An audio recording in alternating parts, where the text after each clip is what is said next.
Assalamualaikum warahmatullahi wabarakatuh. Bismillah, alhamdulillah, wassalatu wassalamu ala rasulillah, amma ba'd. Melanjutkan pada al-hadisus sadis an Abi Abdillah an-Nu'man bin Bashir radhiyallahu anhu qala sami'tu Rasulullah sallallahu alaihi wasallam yaqul innal halal bayyin wa innal haram bayyin. Halal itu jelas, haram juga jelas. Wa bainahuma umurun mushtabihat. Di antara itu ada perkara-perkara yang syubhat, la ya'lamuhunna katsirum minan nas, yang tidak diketahui detailnya oleh para umat manusia termasuk umat muslim. Faman taqash syubuhat faqad istabra'a lidinihi wa irdihi.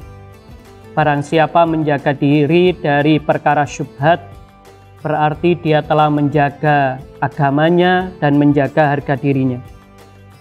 Waman waqa'a fi syubuhat waqa'a fil haram. Siapa yang bermain-main di perkara syubhat, dia beresiko terjerumus ke dalam perkara haram. Karra'i yar'a haulal khima yushiku ayyar ta'afi. Sebagaimana seorang penggembala yang dia berada di area terlarang, maka resikonya akan menggembala di daerah terlarang tersebut. Ala wa inna likulli malikin khima.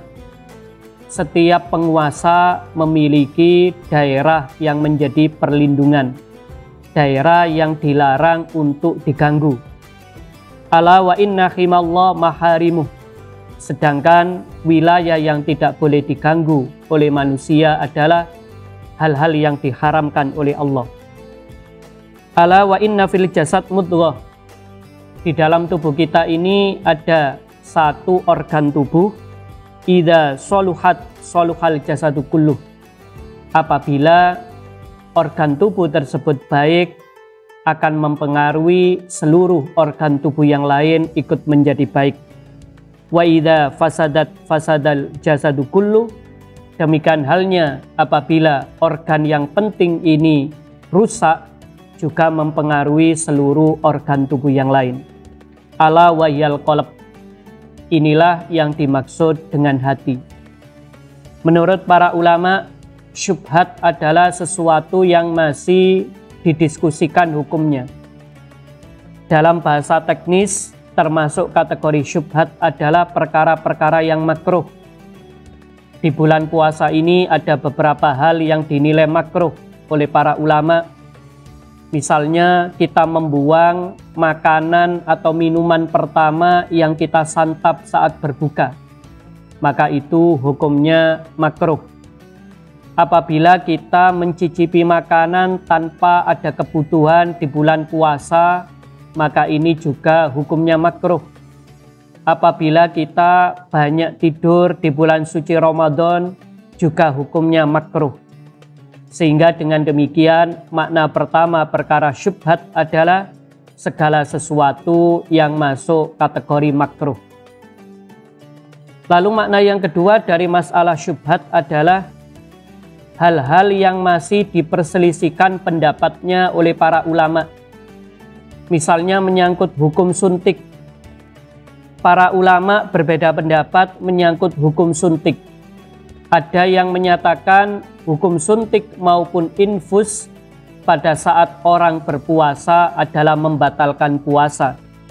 Akan tetapi pendapat yang kuat di dalam madhab Syafi'i adalah tidak membatalkan puasa. Di dalam kitab At-Taqrirat As-Sadidah dijelaskan secara spesifik apabila infus tujuannya adalah untuk pengobatan, jika melalui urat maka membatalkan, namun jika melalui otot tidak membatalkan. Sebaliknya, apabila tujuannya adalah untuk makanan, fungsi nutrisi bagi tubuh, maka infus dihukumi membatalkan puasa. Demikian halnya dengan menyangkut kapan kita mengeluarkan waktu fidyah. Menurut madhab Syafi'i, apabila kita punya keluarga yang sudah tua atau dia sakit yang dinyatakan tidak bisa sembuh oleh dokter yang ahli, maka kita disuruh untuk mengeluarkan fidyah untuk orang yang lansia maupun yang dia sakit tanpa ada harapan sembuh. Lalu pertanyaannya, kapan kita mengeluarkan fidyah tersebut? Mengeluarkan fidyah tersebut dalam mazhab Syafi'i adalah kita bisa mengeluarkan fidyah setiap hari, yaitu setelah subuh, itu yang lebih baik. Namun apabila kita ingin waktu yang lain, boleh memilih setelah maghrib.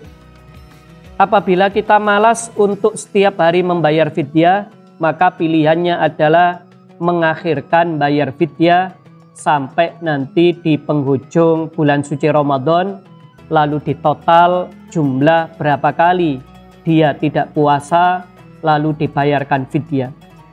Satu lagi adalah apabila ada orang ingin membayar fidyah di awal Ramadan, maka saat itu yang memperkenankan hanyalah mazhab Hanafi, yang memperkenankan kita membayar fidyah secara lebih awal atau takjil, yaitu di awal Ramadan, digunakan untuk fidyah sepanjang Ramadan.